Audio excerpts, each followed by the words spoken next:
Bienvenue dans cette première présentation vidéo en français d'Expression Media, un logiciel que vous connaissiez sous le nom d'iView Media Pro et qui permet à tous les photographes, les graphistes, toutes les personnes gérant des centaines de milliers d'images de les afficher très rapidement, de leur attribuer des mots-clés, des légendes, de les retrouver, puisque Expression Media est doté d'un outil de recherche très performant.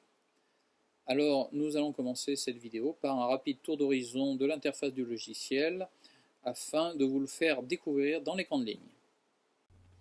L'interface d'Expression Media est caractérisée par trois onglets. L'onglet Liste, l'onglet Miniature au centre et l'onglet Média. La vue par miniature est évidemment la plus standard, la plus souvent utilisée. Elle permet, c'est très pratique, de déplacer les images à la main, du moins la souris, par petits groupes. Un raccourci clavier, pomme plus, pomme contrôle plus sur PC, permet d'agrandir la taille des miniatures. Pomme moins et contrôle moins permettent de réduire la taille des miniatures. Un double clic permet de passer dans l'onglet média, en vue média, là aussi, pomme plus, contrôle plus pour zoomer avant, pomme moins, contrôle moins pour zoomer arrière.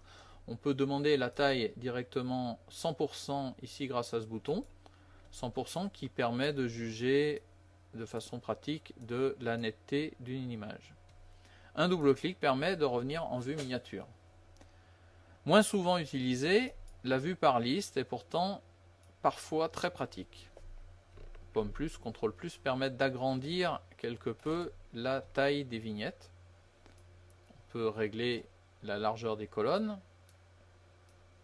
Et surtout, demander de nouvelles colonnes en fonction de caractéristiques de son choix. Par exemple, ici, je vais demander l'affichage de la vitesse ISO afin de classer les images en fonction de leur sensibilité à prise de vue. Voilà, j'ai ici des images de 400 ISO, puis 200, puis 100, etc. Un clic ici sur l'onglet miniature me permet de revenir en vue miniature.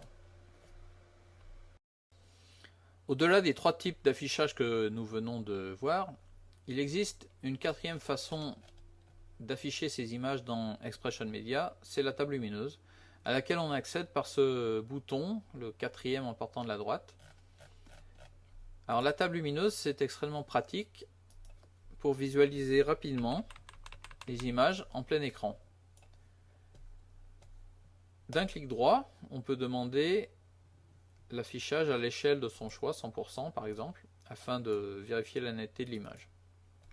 La table lumineuse sert également à comparer des images entre elles, semblables. Donc je sélectionne deux images semblables et je les lance toutes les deux en table lumineuse.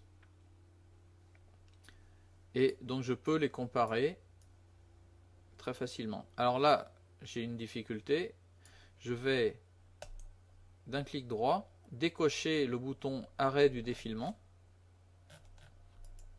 afin de pouvoir faire évoluer les images, chacune indépendamment l'une de l'autre. Par exemple, je peux changer l'échelle de celle-ci et puis ensuite l'échelle de celle-ci. Alors que si je recoche cet arrêt du défilement, les deux seront changés en même temps. Alors donc c'est très intéressant puisque à partir de ce moment-là, je peux attribuer par exemple à celle-ci une note, mettons 4 étoiles, et celle-ci une autre note, pourquoi pas 3 étoiles. Un double clic permet de sortir de la table lumineuse. Alors la table lumineuse est un outil extrêmement précieux pour le photographe qui va nous aider à choisir et sélectionner nos images, puisqu'on peut afficher jusqu'à 6 images parallèlement en table lumineuse selon de nombreuses options. Donc ici je suis en affichage paysage, et je peux revenir bien sûr en affichage grille plus classique et déplacer toutes les images ensemble ou séparément en décochant le bouton arrêt défilement, ce qui va me permettre éventuellement de comparer des portions d'image entre elles. Alors une fois que j'ai fait mon choix, je peux attribuer des notes bien sûr. Donc là la note maximale a déjà été attribuée à cette image. Celle-ci par exemple, je peux remonter sa note. Alors on peut passer de 6 panneaux à mettons 3 panneaux. Et là éventuellement je vais les afficher en mode portrait.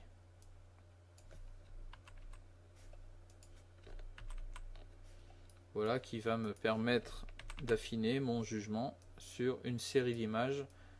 Voilà. Autre fonction de la table lumineuse, c'est de m'avertir de l'exposition correcte de l'image. Je peux demander d'un clic droit à l'histogramme. Le raccourci, c'est la touche H qui permet d'afficher rapidement l'histogramme ou le masquer. Je peux demander aussi l'affichage des avertissements d'exposition. C'est la touche W. Donc les zones bleues sont les zones sous-exposées, les zones rouges sont les zones surexposées. Cette image est correctement équilibrée puisqu'on n'a pas d'excès ni dans un sens ni dans l'autre. Donc la touche W pour masquer les avertissements d'exposition. En résumé, tout est accessible d'un clic droit dans la table lumineuse. On peut attribuer des étiquettes, des notes, on peut changer l'orientation de l'image, supprimer même des photos en les déplaçant vers la corbeille ou en supprimant simplement leur référencement dans le catalogue. On dispose aussi d'une loupe qui nous permet de vérifier la netteté